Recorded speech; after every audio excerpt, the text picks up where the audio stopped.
night, John Oliver, out of the blue, had this show about factoring, people that are selling their structured settlements for pennies. I was told by a little source here in Washington, D.C., that none other than Sally Greenberg got the John Oliver show interested in factoring structured settlements as an episode. Is that true? I can't take any credit for it. So yes, the answer is yes. No, I think as someone said recently, res ipsa loquitur, the thing speaks for itself.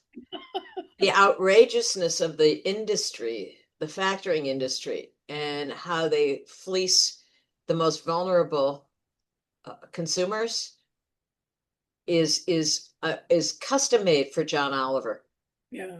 It was funny though that you listen to his show, and I think he's fabulous and fascinating. And you listen to the facts that they brought out, they were phenomenal. And none of them are being refuted by the factoring industry. I mean, they do prey on cognitively impaired people. Mm. They stole all of Freddie Gray's money in Baltimore. And as I recall, that was one of the very first times you and I worked together, the National Structured Settlements Trade Association, the National Consumers League, and you led us to the office of the Attorney General in Maryland, Brian Frosh, because you felt outraged that a young black man with lead paint poisoning was killed in the back of a police van. He had $1 million in structured settlements, and when he died, he had nothing because the factoring industry stole it. Tell us a little bit about what you did to Well, turn Maryland around. that's right. But I was invited to this event on Capitol Hill, knowing nothing about structured settlements or factoring, because it does fly below the radar. These are special cases. Now, I'm a consumer advocate, so nothing surprises me. No industry's reprehensible behavior will surprise me. It disgusts me, and that's why I love doing this work, because it's my job to bring that to the public and try to get something done about it. But when I sat in that room with Congressman Sensenbrenner and Congressman Lewis and heard their description of what happens with the factoring industry and really fleecing the most vulnerable consumers, I thought, well, that ticks every box as a consumer advocate to protect the most vulnerable consumers, to raise awareness, to get a series of requirements and protocols for an industry that is like getting away with murder, really. And so that got me thinking about the predatory nature of the factoring industry and your clientele. And the next thing you know, you and I met with a couple of members of your board, and we went to see the Attorney General of Maryland, because Brian Frosh was one of the great attorneys general in the U.S. I think his office was a true leader in consumer protection. And we had an opportunity with some of your members who were Maryland residents to go in and describe it. And like a great consumer advocate that he is, he got it immediately. And he said, we can put some guardrails around this industry, and this is how we're going to do it. So I remember that meeting like it was yesterday with you and Henry. And we had that opportunity with the Attorney General, and hopefully with other AGs around the country. We've been successful as well. We did something we know here in the District of Columbia, where I work, to put guardrails around the industry.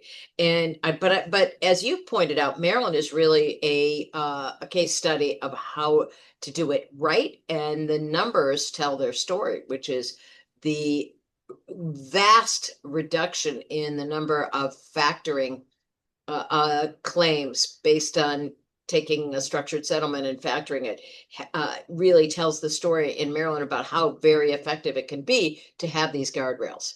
But those guardrails and you described, and you sort of threw off the notion that just getting a meeting with the Attorney General of the state of Maryland, that was pure magic.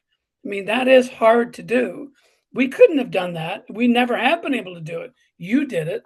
You did it in Maryland. And what you just described, Sally, the year before Brian Frost put those guardrails in place in Maryland, approximately 1,800 factoring transactions were executed in Maryland alone.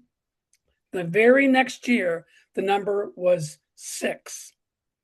So what that tells me, I think you and everybody else, is if you put the proper protections in, people that have a structured settlement don't understand these financial transactions.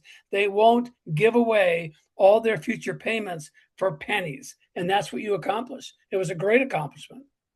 Yeah, well, one of the jobs of a consumer advocacy organization is to have relationships with officials in important places in government, whether it's the federal government or Federal Trade Commission or FDA. I can name you all the federal agencies that protect consumers. Our job is to have a working relationship with them. There's a lot of give and take. We work with the media really closely to raise awareness about outrages that are happening, about reprehensible industry practices across the board, whether it's on product safety or it's on fuel efficiency or it's injury or people who are victimized by medical debt collectors.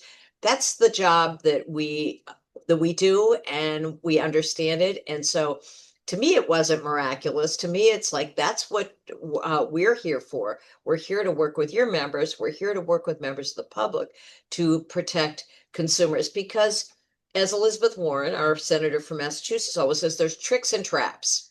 Every industry has tricks and traps. We are not supposed to, as consumers, be sophisticated about all of those tricks and traps. Doesn't matter the industry. They will hide in the fine print. They will hide product safety problems. They will come after people for debts that they don't owe, take every penny of people's money, whether those people have money at all. It doesn't matter to them. All it matters is, yeah, we're going to get our pound of flesh. So our job is to make sure those relationships happen. And, we want to keep doing this, Eric. We want to work with NSSTA, and we want to go to every AG and every state legislature and say, you've got to protect people. And especially in the structured settlement environment, where people often have cognitive impairments and many of them come from impoverished backgrounds. A big wad of dough, like a $50,000, is extremely attractive to a factoring company, but also, we're protecting them against family members. Sure, Oh, grandma needs a new roof. The cousin has a medical bill. We see that over and over and over again. And when people get access to, I've learned from some of your folks about professional athletes who may retire with $5 or $6 million, and it's gone. 90% of it's gone or more, or they're bankrupt in 3 or 4 years because the buzzards are flying around. Right. And there's investment schemes. One of the buzzards that great description that Mr. John Oliver described the other night was that these factoring companies are, I can't think of anything other than vicious predators. And one of the ways you can describe this is many of the recipients of a structured settlement, now that's put together by a judge, by attorneys on both sides, by advisors, by consultants, by family. Everyone comes together to find a way to protect this young woman, this young man with a lifetime of healthcare issues coming before them. They get that protection. It goes into a structured settlement.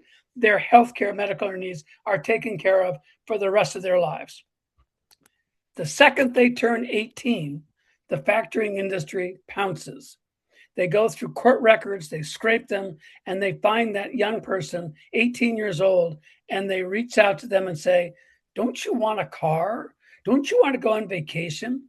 So here's what we're doing, and we're doing it slowly, but we're doing it in Ohio, in Oregon, and now in California, trying to get state legislators to pass laws, new laws, that prohibit the knowledge in a court record of the person's name and their address and their date of birth. So now the factoring companies have to do a little bit more work in order to track these young people down, because what we're finding is young people don't have sophistication, the family's not around, and they're being offered lots of money to sell all their settlements for, again, pennies on the dollar. Well, exactly. So I think the answer to this is we're never going to change this corporate behavior. We have to put protections in place for consumers. Corporations, not, they're interested in their bottom line. They're interested in profits.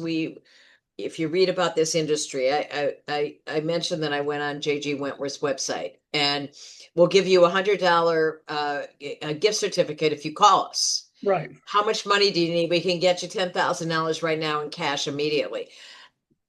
We know people run into financial problems. Sure.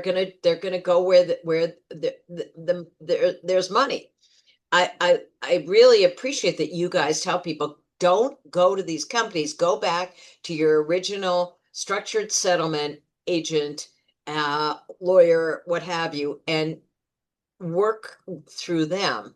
A legitimate source who did a very good job of figuring out what your monthly annuity is going to be. Use them because they're reputable. There's so many not reputable people in the investment industry. There's so many not reputable people who are selling payday loans. I mean, that is the world that we live in. And our job, Eric, is to protect the people who don't have the sophistication. And the 95% of consumers are not going to have the sophistication.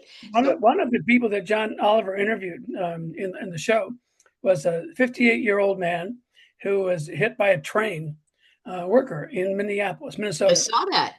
$2.5 million settlement, 75% brain destruction. Cognitive impairment. He's in terrible fiscal shape. He was asked when he was in the interview, you sold 65-70% of your structured settlements for $600,000. You sold 65% and you kept 35%. And you can see the wheels starting to turn in this man's head. Well, that's not right. I don't, somebody should have protected me from that. And Oliver says, precisely, that's right. Why are we protecting these people? And the reason is because judges, we passed a federal law. We've passed state protection acts all across the country, but it comes to judges, and judges need to ask questions. Do you remember the questions that you got put into those guardrails in Maryland? You got to go to the court in a district where you live.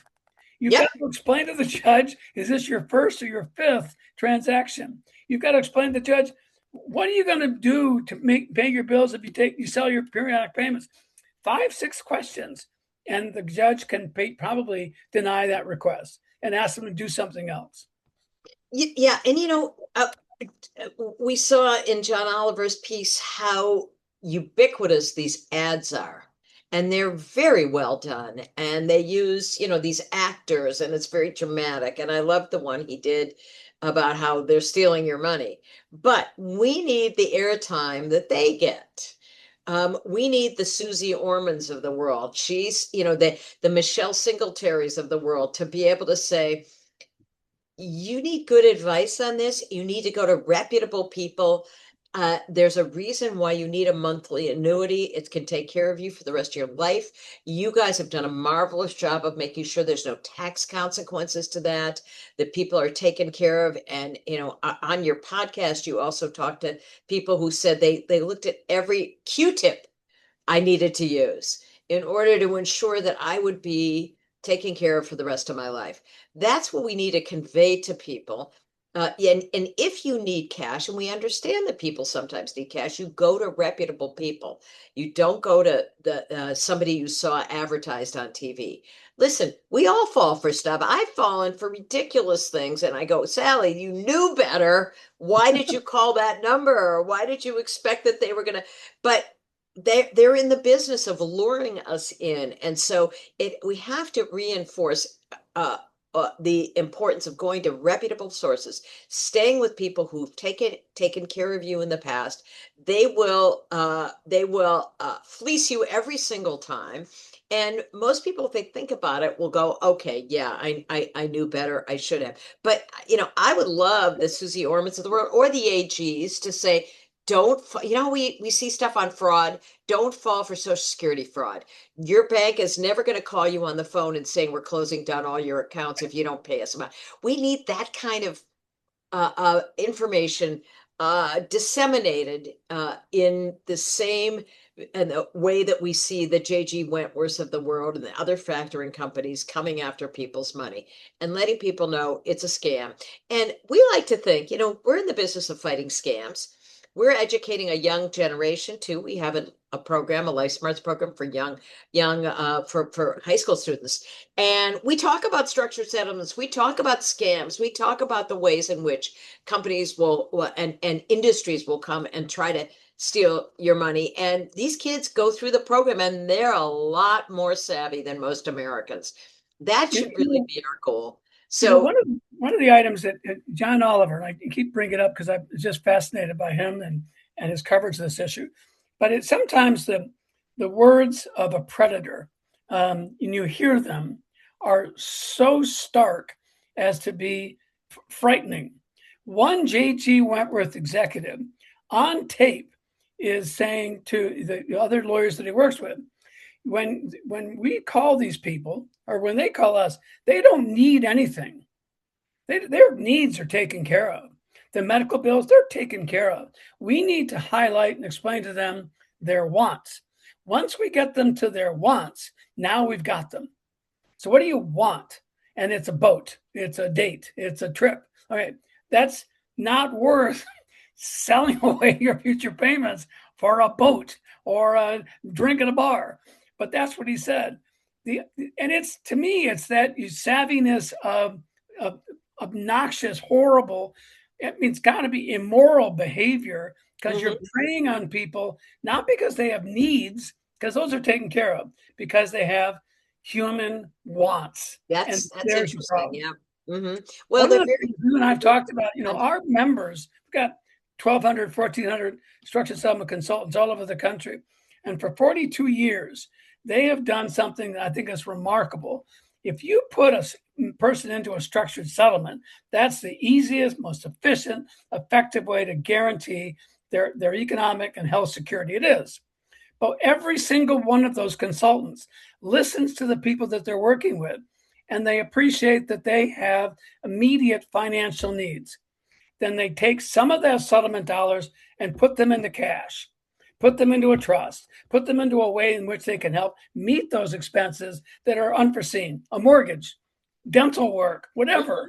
So they do that. Then what happens, Sally, is almost invariably the cash is gone. Yeah, interesting. The periodic payments will never go away, but the cash goes away. It's a problem that we're trying to work with, but the factoring industry puts fuel on that fire, and they're burning these people alive. Well, that's really fascinating, and that should be the cautionary tale right there. Is that the money, the lump sums disappear, but the annuities come in monthly. Now, I am sure your members do this, and thank God for NSSTA, because you guys have a code of ethics and you know what you're doing, and you really take care of people who need the TLC that these monthly annuities provide. But reinforcing, don't sell this annuity before talking to me. If you need cash, let us know and we can work something out, because the companies are going to come after you. They know that you had an accident. They know you had an injury. They know that you're getting something. They're vultures. They'll come after you for every single dime, and you'll end up with bupkis, to use a phrase. One of the comments that was made in that shows that it was one of the people that worked for the factory companies saying, if you factor away some of your payments, the second time's easier because we already have your records. We have all your information. We can make this super simple. The factoring industry knows very well that once you take a slice of periodic payments. That now the bills haven't gone away, the costs have not gone away, but the money has. So now there's even more desperate need for money. The average person's factoring does 5, 6, 7, 8 transactions. Freddie Gray's mother factored away his structured settlements 9 times. 9 times over 5 years. In the same courtroom, 100 miles from where Freddie Gray lives. So that's what Brian Frosch and Sally Greenberg stopped. And we worked on that in Virginia and DC, Maryland, Virginia, I said, Minnesota, South Carolina, North Carolina. So we're working to strengthen those protection acts. But the National Consumers League has been an amazing partner in all that work. Well, good. And we're here to bolster any of those arguments or discussions. Remember, Eric, when we testified before the insurance industry folks? Yeah. I mean, there are many ways to protect those who are getting a structured settlement. If we use them all, we would be in much better shape, but it's hard to do. I remember testifying. We're really happy to have those opportunities. We believe very much in your industry, your trade association, and what you're doing, and that you abide by a code of ethics. And of course, nobody trusts anybody anymore. So it's up to people like Susie Orman or Michelle Singletary or even Sally Greenberg. I will say humbly, I'm not at their level, but there are a lot of us who work on consumer protection issues, as many of my colleagues who work on consumer protection issues.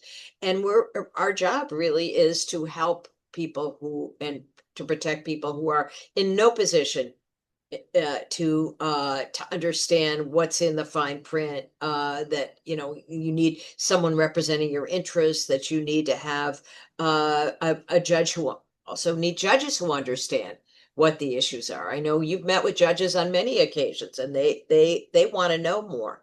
And there was a woman, wasn't there a woman on the John Oliver show who said who was a judge? She said, I never felt comfortable. Right. I never felt comfortable signing off on these, but that's what the law told me I had to do.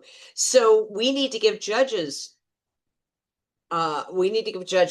help and ideas and the ability and the power to stop some of these transactions, which they know very well are going to injure the person sitting in front of them, but they may not have the power of the levers to prevent that. So we've got our work cut out for us, Eric. So, the John Oliver show, the very next morning, it's all over social media. It was posted on YouTube. And I'm not a techie, but I noted, kind of interestingly, that the John Oliver show, since it's 7 a.m. on the morning after the show on Monday morning, 42,000 people an hour were watching the video. 1,500,000 people in 2 days. Now, that's not the nation, but that's a lot. And I think as people hear about this, because you're right, it's flying under the radar. It's not a lot of people. It's not a lot of money, but it sure has a big impact on people if we can protect them. I have to ask you a question to close out our interview because I've taken a lot of your time. One of the highlights of my professional career as a lobbyist and working in Washington on a range of issues was watching you and Susie Orman during one of our conferences, the Susie and Sally show. I thought the two of you were fantastic of each other. We're going to try to reprise that. We want to get you and Susie back together to do a show. We can't outspend J.G. Wentworth, but we can certainly pick up on that last jingle they came up with. Get you and Susie out there. Who knows? Maybe even Larry David would join us. But the fact is, we need to draw more and more and more attention. Yeah. You've done it. Susie's done it. Even Larry David's doing it. Yeah. Oh, that was great. Yeah. I had no idea that John Oliver had the connection with Larry David, but wasn't that absolutely That was spectacular. we need humor too, because J.G. Wentworth certainly goes for the humor. Yes, they And, do. the operatic music and costumes and stuff. I love that they did something similar. We need to add humor. We need to add imagination and creativity to our messaging. And Larry David screaming about how that he couldn't get the jingle out of his head was just precious. So yeah, these are all great You'll agree ideas. to work with Susie on an event. Now we get you. Now we'll get Love to Susie. work with Susie. She's a real hero. I look to the people who provide sound, wise guidance to consumers, keep them out of trouble. She's very good with younger guys. She tells them, you don't need that car, you don't need that extra vacation, you don't need that gizmo or device, and they seem to eat it right up. But I've always enjoyed watching her, and I've worked with her in a few projects, and I think she's amazing. She has a way with her audiences, huge audiences, and she's written a million books. And we need to use our Susie Ormans and our Larry Davids to get our message out. So tell us again, what's the name of your educational program for young It's people? called Life Smarts. Uh, It's a teen financial literacy and consumer education program. It can be found at lifesmarts.org. We're always looking for support for the program because we offer it to students for free. But we do have a staff, and it does cost us. We raise money for it, but we never have enough money to get it out to every kid who needs it. And to tell you the truth, Eric, I'd like every adult to have a Life Smarts education, because when these young people come out of that program, they say that it is transformative for them. It helps them decide what career they're going to go into. It also ensures that they know frauds that most Americans won't necessarily know. They know the grandparent fraud, the lottery yeah. fraud, the sweetheart scams, all of those things. We introduce them to all of those things. So the structured settlement scams. They learn about that, and then many of them come from families where English is not even the first language. So they can impart all of this to their community, to their neighborhood. They go to, they're almost all college bound. They go to their colleges and they take on careers, and they use this for life. So I would love to partner with NSSTA and work with these young people, and maybe get support from some of the companies that want to ensure that the folks graduating from high school understand what a structured settlement is and how to protect it should any member of your family have that monthly annuity, and not give it away to a factoring company. Sally, you are one of my all-time great heroes. You're such a spectacular advocate for consumers and all of us across the country. Thank you very much for your The time. feeling is mutual, You're the Eric. best. You've introduced me to a great group of people, and I admire what your members do tremendously. You're really important to protecting the interests of vulnerable consumers. Thank you for being with us today on Settle Smart. Great to see you. Great to see you. Bye bye.